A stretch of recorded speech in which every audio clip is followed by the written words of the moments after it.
Guys, welcome back to our channel.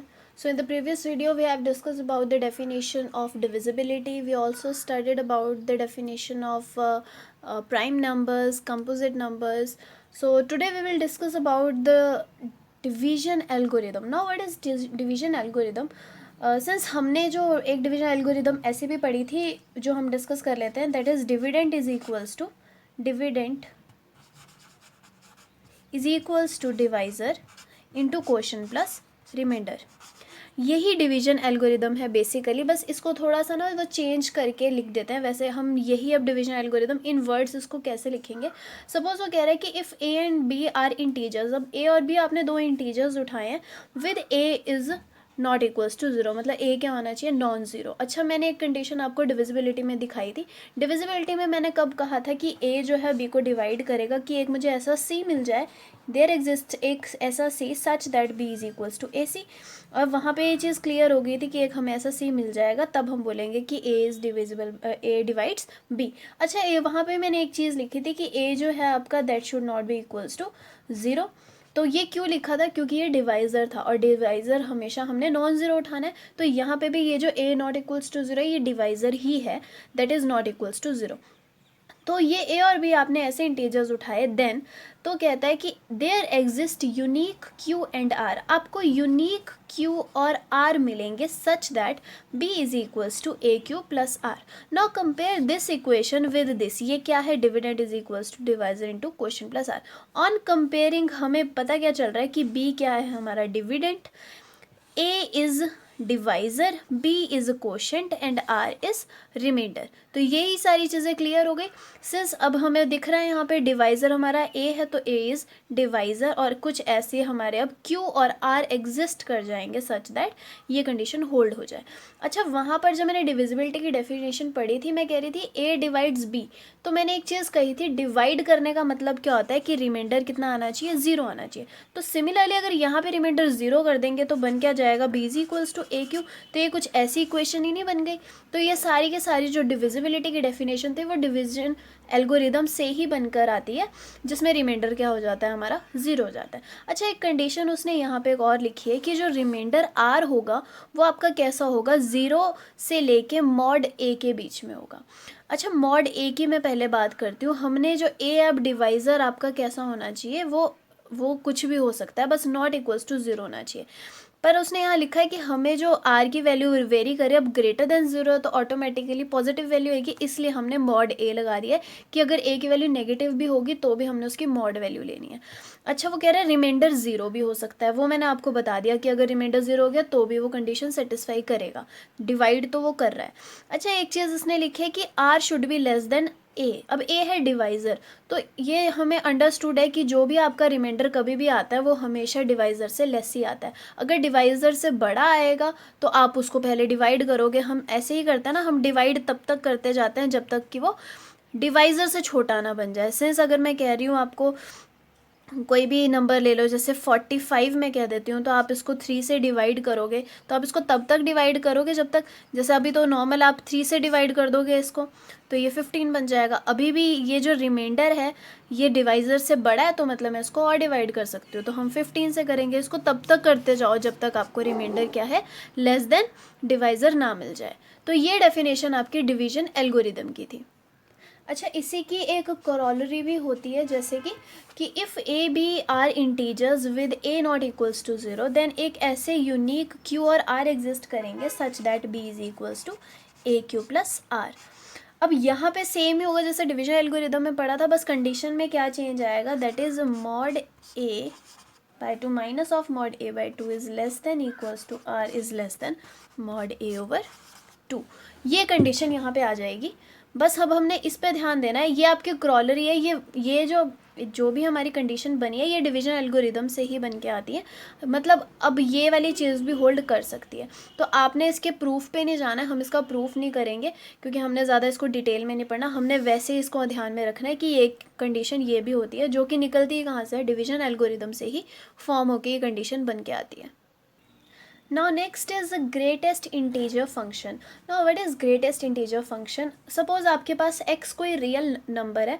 अब x कोई आपने रियल नंबर लिया है तो greatest integer function को हम x स्क्वायर ब्रैकेट्स में लिख के ऐसे डिनोट करते हैं कि x को लिखा और उस पर स्क्वायर ब्रैकेट्स बना दी, तो इसको हम बोलते हैं greatest integer function of x। तो इसको उसने बोला क्या है, इसकी डेफिनेशन क्या है कि then this denotes the greatest integer less than और इक्वल टू x। अब इसका मतलब क्या हुआ कि सपोज अब यहाँ पर आप रियल वैल्यू, अब तो कोई भी रियल वैल्यू कुछ भी हो सकती है। अब रियल वैल्यू हमने क्या क्या पढ़े हैं, या तो वो नेचुरल नंबर्स हो सकते हैं, या फिर होल नंबर्स हो सकते हैं, या फिर इंटीजर्स हो सकते हैं, या फिर रैशनल हो सकते हैं, या फिर इरेशनल हो सकते हैं। तो ये कोई भी नंबर हो सकता है। सपोज मैं नॉर्मल एक नंबर 1 उठा लेती हूँ, तो 1 का ग्रेटेस्ट इंटीजर होने क्या वाला है, ये कह रहे हैं denotes the greatest integer less than और इक्वल टू x। मतलब यहाँ पर जो वैल्यू आप पुट करोगे उसके कंपैरेटिवली सबसे जो ग्रेटेस्ट इंटीजर होगा वही हमने लेना है, दैट इज़ लेस देन और इक्वल टू x। तो अगर सपोज यहाँ पर आपने इसके अंदर अगर इंटीजर वैल्यू पुट करी है तो आंसर हमेशा वो इंटीजर ही देगा आपको। सपोज 2 डालोगे तो 2 देगा। अगर सिमिलरली अगर आप -1 डालोगे तो -1 भी इंटीजर है, तो वो -1 को ही बाहर निकालेगा।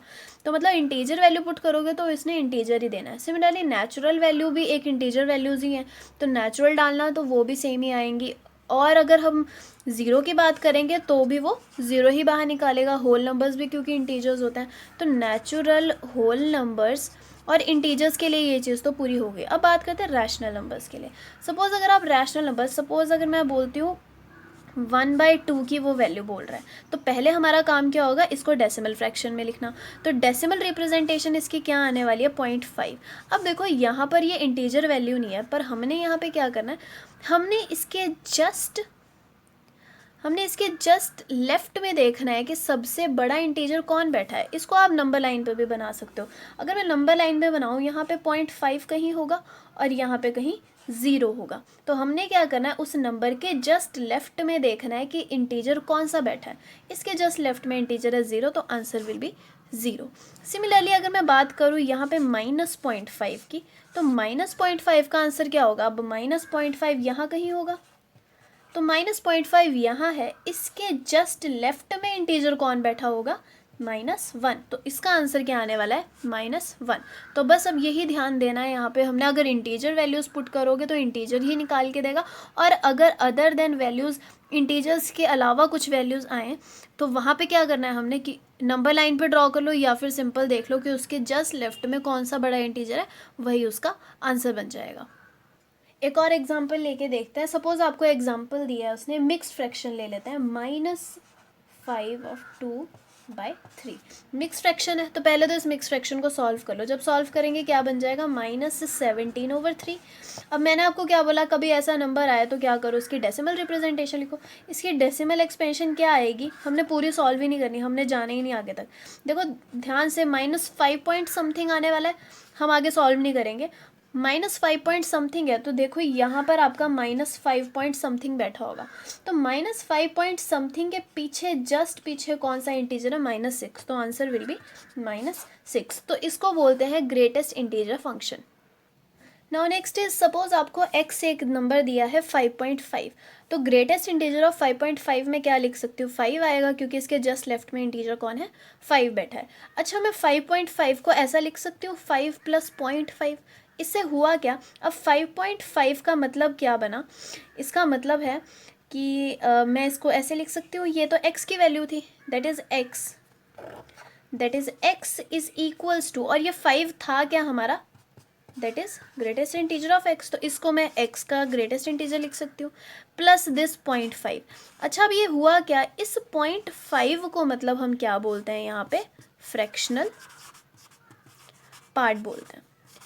ये जो रह जाता है, जिसके साथ हम रह जाते हैं, ये जो लेफ्ट ओवर पार्ट होता है, इसको हम क्या कहते हैं, फ्रैक्शनल पार्ट। तो जनरली जो हमारा x है उसको हम ऐसे लिख सकते हैं, x is equals to greatest integer of x plus this f, and this f is known as fractional part. अच्छा, इस f की वैल्यू भी वेरी करती है, where this f varies from 0 to 1, या तो 0 होगी या फिर लेस देन 1 होगी, ऐसी कुछ वैल्यू आने वाली। अच्छा ध्यान दो, वो दिख रही है मुझे, वैल्यू आ रही है, क्योंकि सपोज अगर 1 से ये बड़ी हो जाती, सपोज अगर 1 पॉइंट समथिंग होता, तो उसको हम तो ग्रेटेस्ट इंटीजर में फिर ब्रेक कर सकते हैं। तो हमेशा ये जो f की वैल्यू होगी या तो वो 0 होगी या तो वो 1 से लेस होगी। तो ये एक चीज़ बन गई यहाँ पे। तो इस f को हम क्या कहते हैं, fractional part of this x। और इसको हम डिनोट करते हैं, इसकी एक नोटेशन भी है, इसको हम ऐसे भी लिखते हैं कर्ली ब्रैकेट में x के साथ।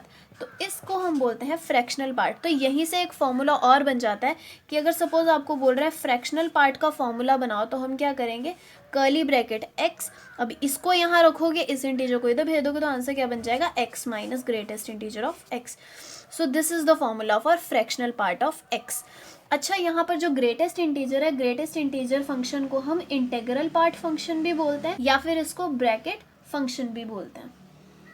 So guys, this is all for today's video. हमने आज क्या क्या पढ़ लिया है, हमने डिवीजन एल्गोरिदम के बारे में पढ़ लिया है, प्लस हमने ग्रेटेस्ट इंटीजर फंक्शन के बारे में पढ़ा है, और हमने फ्रैक्शनल पार्ट के बारे में पढ़ा है। तो नेक्स्ट वीडियो में हम डिविजिबिलिटी के क्वेश्चंस करेंगे, उनको सॉल्व करेंगे और इजी वे देखेंगे उनको कैसे कैसे सॉल्व कर सकते हैं। काफ़ी सारे एग्जाम्पल्स करेंगे उन क्वेश्चंस के। टिल देन आप अपने ये सारे क्वेश्चंस इनको रिवाइज करो, इन डेफिनेशंस को अच्छे से क्लियर कर लो। और नेक्स्ट वीडियो का लिंक मैं अपने डिस्क्रिप्शन बॉक्स में डाल दूंगी, आप स्क्रीन पे भी उसका आइकन देख सकते हैं। So till then take care, do subscribe our channel, thank you.